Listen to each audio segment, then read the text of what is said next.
What's up guys, it's BenImparts here. Welcome back to yet another episode of this Cryptid cast series where we discuss cryptids, their sightings, their possibilities, what they could or couldn't be and if they could be real or not. And today we've got an absolutely fascinating cryptid for you because it combines the dinosaur world with the cryptid world. And interestingly enough, it even looks like a dinosaur as we believe it today. Even back in the 80s when people weren't aware that dinosaurs seemed to have feathers, this dinosaur has feathers and it adds a lot more credibility to it. And today we're talking about the Arica monster, a dinosaur that allegedly lives out in the desert near Santiago, Chile. Various motorists that drive the main road linking Iquique and Arica have reported a 6-foot-tall, sharp-toothed bipedal dinosaur-like creature that crosses the road in front of them. It's also been said that it leaves 3-toed footprints, which look very much like a dinosaur indeed, specifically a dromaeosaur. A line of raptors that vary in design, but all are small, all are bipedal, and are believed to have feathers, and this beast is very often reported to have feathers. The first sighting of the Arica monster was in the Atacama Desert in 1980. The witnesses describe having a run-in while they were in their car with a huge kangaroo-like bipedal creature in the middle of the desert. And various other sightings around that time were reported too, by people travelling by car on different days on this long, remote road that links Iquique and Africa through the Atacama Desert, 2,000 kilometres north of Santiago. So, some distance from Santiago, but close enough that it's one of the closest cities on the map. In 2003, in addition, linking it to the Chupacabra world, fascinatingly enough, 100 birds were discovered drained of their blood in Chaca, close by. An eyewitness claimed they'd seen an animal that looked a bit like a bird or kangaroo, 2 meters tall, with lower extremities shorter than its upper ones, which moved by taking prodigious leaps, killing the birds during those leaps. And in hindsight, that has been connected with the Arica monster, according to Fernando Pereira in his book More Strange Creatures Reported in Chile, La Estrella de Arica, from August 2004. But moving back to 2004, in July of that same year, Hernan Cuevas, Dario Riquelme and 3 others had just stopped their car when what looked very much like the Arica monster passed across the road, very quickly followed by a second. Cuevas described it as a tremendous animal, very similar to a 2-legged dinosaur with huge thighs. He added that the second was grey in colour, hairless and about 2 meters high. So this is a witness who got a very, very good look at this creature.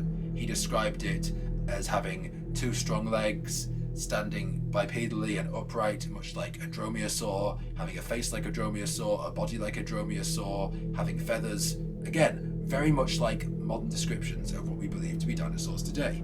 And soon afterwards, a second sighting was reported to have occurred in Pampa Alca, which is 20 kilometers from Arica, near Presquencias Tulares, in July of 2004.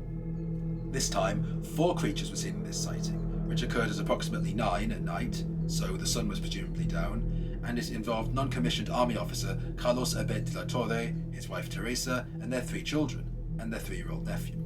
According to Carmen Abed de la Torre, his daughter, I was travelling in the back seat with my brothers, talking, and suddenly everything went dark. Then I told my brother what I was seeing, and he told me to keep quiet, because Mum gets nervous. Later I looked through the window, and saw some things that looked like birds, with dogs' heads and back-swept wings. My father said they were like gargoyles. We were speechless for some 10 minutes, and my mum told us to react, and then we started discussing what we'd seen. Now we have to add here that a military officer, a man who is very trained and very logical in his thinking, saw this. A man who will rationally analyse everything, who will not exaggerate, who is trained to only observe based on what he's seen, and his family, and his wife, and his child, and they're all reporting the same thing. Carmen further described the animals as about 2 meters high, much like the others, and said she was unsure if the back-swept appendages were wings or legs. She claimed that 2 of the animals actually flew over the vehicle, backing up the claim they have feathers, and shortly thereafterward, 2 more appeared, leaping across the road. Teresa Abed de la Torre, who got the best look at the animals, said that they moved over the car slowly, but they later matched the vehicle's speed, which was nearly 100 kilometers an hour. So, not only do they have feathers like a dromaeosaur, not only do they move like a dromaeosaur, not only do they hunt in packs like a dromaeosaur, but they also match a dromaeosaur's speed. And Fanny Reyes, a quail shop owner, later reported that a truck driver who made regular trips between Iquique and Tacna had claimed to have seen a similar animal while driving through Chaca in June, only this was in Peru. According to his story, a strange creature matching the descriptions from Pampa Alca stepped out in front of his truck, stopped for a few moments, then swiftly moved off. So, what could the Arica monster be? Well, it looks very similar to a dromaeosaur, right? It looks very similar to a relatively small raptor that was known to have hunted during the Cretaceous period. But there were also other dinosaurs it could be. It could be a last surviving Shuosaurid that survived both the late Jurassic and Cretaceous extinction events, such as maybe the Silosuchus, which does somewhat resemble the Arica monster. And it could also be an Agorolacus from the Pleistocene era, which is also a species of dromaeosaur. I don't think for a second it could be a hoax, because a lot of coordination between a lot of different people would be needed for it to be a hoax. You would have to have people all getting together from different countries and even different walks of life, fabricating things, getting their stories straight, talking to multiple separate newspapers and remembering the same encounter. So I don't think for a second it could be a hoax. But could it be something else?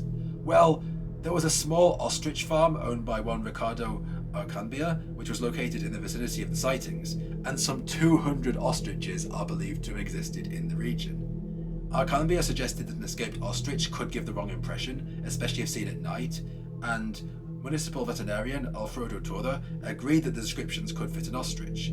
However, one of the witnesses, Dario Riquelme, has firmly rejected this and insisted that this in no way, shape or form looked like an ostrich. And also, the De La Torre family were very vocal in the fact that it was exactly what they saw. How does an ostrich run at 100 kilometers an hour? How does an ostrich have feathery wings like a dinosaur? How does an ostrich jump over a car? How does an ostrich circle in a hunting pack? That does not sound like an ostrich to me. And in addition, very fascinatingly, these creatures actually resemble the stoa from another region of South America, reported by Arnost Vasicek from Brazil. The stoa is a creature very much like a Carnotaurus that hunts in packs, is known to be somewhat hostile, even though there's no reports of the Arica monster eating people, and was actually at one stage said to have been killed by some natives that it had set upon. So, what do you guys think? Do you think that there's a tie-in here? Do you think the Arica monster is a genuinely real creature? Do you think that this is another false errand? Let me know in the comments. Let me know if you've seen it. Let me know if you know anyone who has. Let me know if you have any kind of dinosaur sighting yourself. I would love to see it. And please stay tuned for the next episode.